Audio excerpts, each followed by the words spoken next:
Jamais vou conversar com uma pessoa querendo que ele seja do meu partido ou querendo que ele vote em mim. O que eu quero é o seguinte: a pessoa tem que comparecer para votar, sabe? Para dar exemplo para as pessoas. Eu, quando vejo uma pessoa de 80 anos votar, ele não é obrigado a votar. Não. Mas quando ele vai votar, é uma coisa muito, mas muito, muito, muito legal. A mãe do Lewandowski, do ministro Lewandowski, ela tinha 90 anos. Ela levantava com o andador dela e ia votar. Porra, Sabe muita uma coisa? vontade de Sabe votar. por quê? Porque acredita na democracia, acredita no voto, acredita que pode melhorar. Você tem que ter esperança, cara, acreditar numa coisa boa. Não é possível que essa quantidade de candidatos que tem no Brasil não tem ninguém que mereça a sua confiança. Deve ter. Deve ter. Se olhar com cuidado, tem. Olha, não seja o Lula de 78. Tá. Não negue a política. Pô, por falar no Lula de 78, quando tu cria ali, quando você tá ali envolvido na criação do PT e tal, cara, eu tenho uma percepção que eu queria saber que você me comentasse sobre ela, que é, sabe, eu sinto que o PT, de uma forma geral, ele foi se tornando um pouco soberbo. Eu acho que foi se juntando às fileiras do PT e o PT foi abraçando uma galera, intelectuais e pessoas e pensadores e grandes artistas e não sei o quê. E talvez o PT tenha perdido a conexão com o trabalhador, de fato. Até porque o PT chegou muito longe. 3 mandatos e meio, vai, de presidência da República. É bastante coisa. É chegar muito longe, né? Você considera que o PT se tornou um pouco soberbo? Que o PT se distanciou um pouco do trabalhador? Deixa eu te contar uma coisa primeiro. Esse Lula político que eu te falei de 78, em 78, o presidente da República tinha como ministro um gaúcho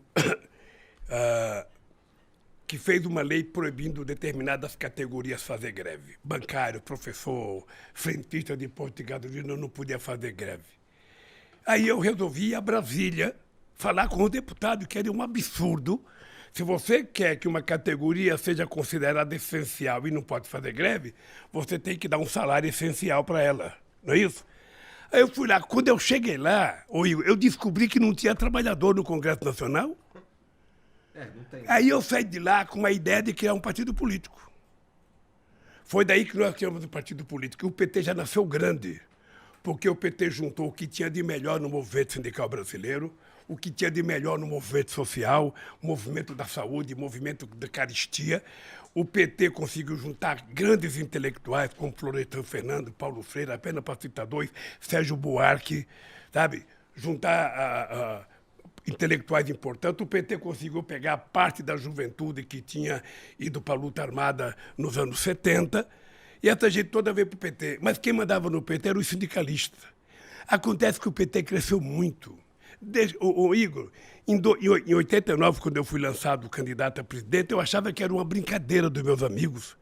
Falava, pô, como é que eu vou ser candidato a presidente com o Brizola disputando, com o Ulisses Guimarães disputando, com o Maluf disputando, com a FIF disputando, com o Mário Cova disputando, com o vice-presidente da República disputando. Sabe, eu fiquei pensando, esse pessoal é louco de me indicar candidato a presidente da República. Você acredita? Eu fui segundo colocado.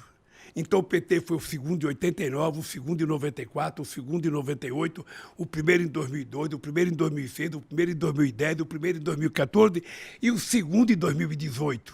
E agora estamos em primeiro outra vez. Então o PT é muito grande. Sempre muito grande. O PT é muito grande. E o PT não é a nossa direção nacional. O PT, na verdade, tem gente muito, muito, muito importante espalhado por esse Brasil afora. Sabe, gente do campo, gente pescador. A parte da sociedade está vinculada ao PT. Tinha cara que pegava uma canoa, andava 3 dias remando para ir no reunião do PT no estado do Amazonas. 3 dias remando, comendo frango assado com farinha de mandioca e bebendo água do próprio rio. Então é um partido poderoso. Obviamente que na hora que você vai crescendo, vai entrando gente nova, a família vai crescendo. Quando você era sozinho na sua casa, você comia o melhor bife, tua mãe te dava mais denguinho, mais carinho. Mas quando vem os irmãos, aí o irmão começa a dar cotovelada no outro. Então o PT foi crescendo, ficou mais confuso. Mas veja, se você fizer uma pesquisa de opinião pública e perguntar qual o partido de sua preferência, você vai aparecer assim, PT, 20% ou 22%. Segundo colocado, 1%. ou 0%. Porque não existe outros partidos. Agora está surgindo o PSOL. Mas o partido que aparece nas pesquisas é o PT. Porque o PT tem história e tem muito vínculo com a luta social nesse país. Mas Por o isso P- é que tem tanto ódio contra o PT. Será? Porque o PT é muito grande, Eu não cara. sei se é por isso, porque, ó, eu acho que o PT, de uma forma geral, ele acaba. Bom, você ganha a primeira vez, aí você ganha a segunda vez, e você consegue emplacar a Dilma também, né? Então, cara, eu não sei, acho que parece que o PT meio que. Porra, eu sou PT, eu sou foda, entendeu? Eu vou entrar. Agora eu, sei lá, eu sou.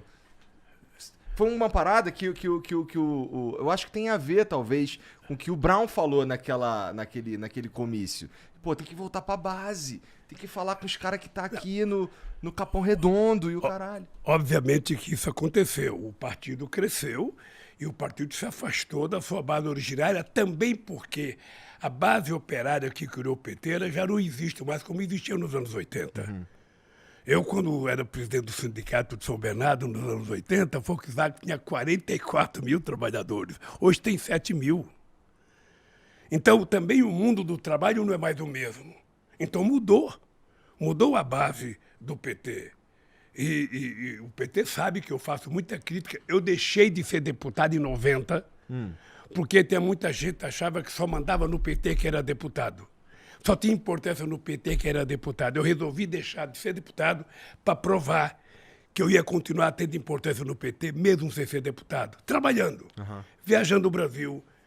O cara, quando morreu o Chico Mendes, eu estava em Cabo Verde. Quando eu recebi a notícia que morreu o Chico Mendes em Chapuri, longe para caramba.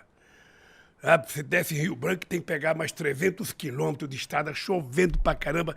O PT não tinha dinheiro, eu falei pra tesoureira do PT, aluga o avião para pagar em 30 dias. Sabe? Porque aí eu ia atrás de arrumar dinheiro. Pegamos um avião, fomos para lá, para ficar 1 hora no enterro, e ficamos lá no enterro, fiz um discursinho pro Chico Mendes e voltei. Quem é que faz isso? Ninguém faz isso, cara, só quem tem muito vínculo, só quem tem muita relação. E o PT construiu isso. Obviamente que você olha o PT, tem gente mais sofisticada, tem gente que já não é mais operário, tem gente que não é mais da base. E eu concordei com o discurso do Mano Brown. Eu acho que o PT não pode abandonar a periferia. Sabe? O PT não pode, os deputados do PT precisam frequentar, precisa visitar, precisa estar do lado, precisa apoiar. Sabe? Porque senão não há razão da gente existir. Para ser igual aos outros, não precisa a gente existir. Eu concordo, eu acho que esse era o ponto, na verdade, que ele tava tentando levantar. Sei lá, não sou Mano Brown, mas eu imagino que tenha sido alguma coisa nesse sentido. E, cara, a gente estava falando antes sobre a raiva que as pessoas sentem do PT e tal, e a gente começou a falar sobre isso. E, pô, é que assim, a gente também observou, especialmente nas eleições de 2018, tem um sentimento antipetista muito acentuado e tal, que, pô, querendo ou não, aconteceram por causa de todos os escândalos de corrupção e tudo mais.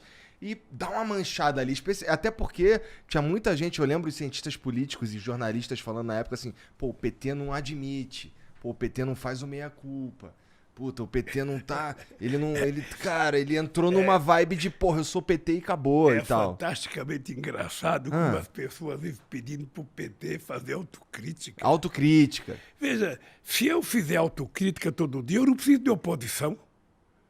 A oposição é que tem que me criticar. Por que eu mesmo tenho que me criticar?